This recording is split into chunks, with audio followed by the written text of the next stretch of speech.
Primero que nada vamos a demostrar que si en un punto, ya sea el máximo o el mínimo, una función que sea derivable alcanza su máximo y en ese punto es derivable, su derivada ahí va a ser 0.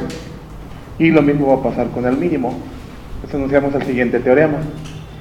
Bueno, la primera definición sería para un máximo local.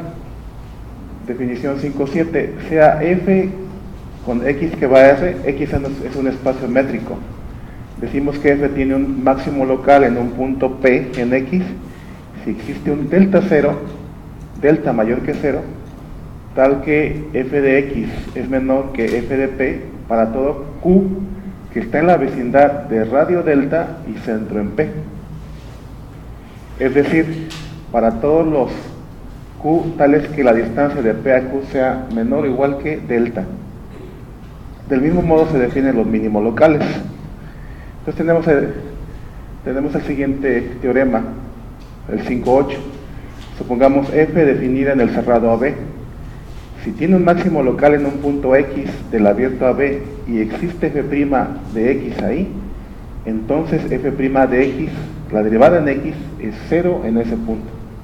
Entonces por acá tenemos el máximo local evaluado en x. Para nuestra comodidad, aquí tenemos la pendiente que representa la derivada, ese cociente, que pasa de tener una pendiente positiva a una pendiente negativa, en algún momento es 0. Se le llama máximos locales porque puede haber varios máximos alrededor de la función, puede haber otro aquí, luego otro acá, y así. Entonces, demostración, elijamos delta de acuerdo con la definición 5.7, de modo que x, por un extremo tengamos a, luego x menos delta, el primer punto, x centrado aquí, y luego x más delta, y en el otro extremo b.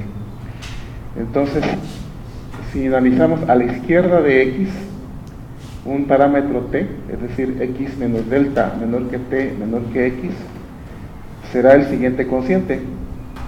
Vamos a analizar el cociente f de t menos f de x y t menos x. En principio, t está a la izquierda de x, entonces la diferencia de t menos x debe ser negativa. Y por otro lado, f de t menos f de x es máximo. Pues aquí tendríamos f de t menos f de x. ¿Qué pasa cuando restamos cuando tenemos una resta y el número de la derecha es mayor? Por ejemplo, si tenemos 3 menos 4, donde evidentemente f de x es mayor, pues sería negativo también. Pues tendríamos el cociente de negativo entre negativo, eso da positivo. Y si aplicamos el límite, de nuevo por la izquierda, pues tendremos que por lo menos la derivada en el punto es mayor o igual que 0. Ahora analizamos el límite por la derecha, es decir, nos situamos en un punto t a la derecha de x y analizamos la función. Suponiendo t tendiente a x, entonces, ¿cómo va a ser el cociente? Ahora t está a la derecha de x, por tanto la diferencia de t menos x es positiva. Pero f de x sigue siendo un máximo local, y de nuevo tenemos esto, f de t menos f de x. Entonces, lo de arriba en el cociente va a ser negativo y lo de abajo positivo. Eso va a dar un negativo. Entonces, lo que demuestra que la derivada en el punto es menor o igual que 0. Si al mismo tiempo tiene que cumplir que sea mayor o igual que 0 y menor o igual que 0, pues no le queda otra más que ser su derivada ahí, 0. Y bueno, vamos a ver el teorema generalizado del valor medio. Es un teorema que incluye varios teoremas de valores medios, pero de una vez los resuelve todos. Entonces la hipótesis del teorema dice así: 5.9 teorema.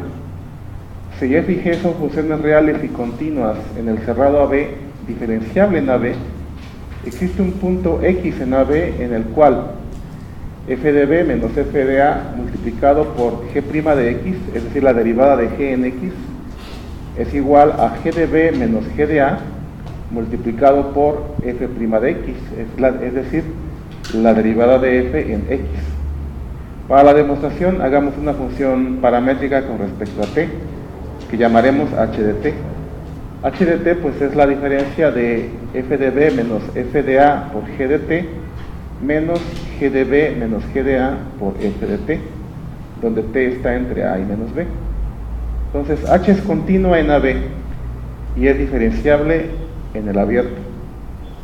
Hacemos estas pequeñas diferencias entre el cerrado y la diferencia porque nos gusta que sea compacto para que alcance su máximo global, y AB para que tengamos las definiciones del límite bien hechas. Muy bien. Y analizamos H de A. Si evaluamos en esta función para T igual a A, pues tendríamos F de B menos F de A por G de A menos G de B menos G de A por F de A. Entonces aquí se eliminan estos dos términos y nos queda F de B por G de A menos F de A por G de B. Por otro lado, si sustituimos con B, pues tendríamos H de B igual a F de B menos F de A por G de B, que es el que tenemos aquí, menos G de B menos G de A por F de B. Y de nuevo, quizás no lo dijimos, pero se eliminan F de B con G de B y G de B con F de B. Y nos queda F de B G de A menos F de A G de B. Entonces, es decir, cuando analizamos las dos ecuaciones, pues son lo mismo. H de A corresponde con H de B. Para nuestra facilidad, pues hacemos un dibujito donde H alcanza el máximo local. Pero bien pudo haber sido un mínimo. Es igual como en el teorema anterior, bien pudo haber sido un mínimo. Entonces, para demostrar el teorema, debemos ver que hay un punto en el que su derivada vale 0 para algún X en el abierto AB. Por un lado, si H es constante, entonces su derivada vale 0 para todo X en AB. Pero si H de T fue mayor que H de A, entonces en H de A no pudo haber sido su máximo. Es más, va a seguir creciendo y luego va a disminuir porque coinciden en el extremo B. Entonces sea X un punto del cerrado AB en el que H alcanza su máximo, porque una función continua alcanza su máximo en el compacto. Entonces, como H de T ya es mayor que H de A, ahí no lo va a alcanzar en los extremos. H de A es igual a H de B, luego en los extremos no alcanza su máximo, por 12. Entonces, de nuevo, como es una función donde coinciden estos dos, pues hay un punto en que su derivada va a ser 0. Ahorita vamos a continuar con eso.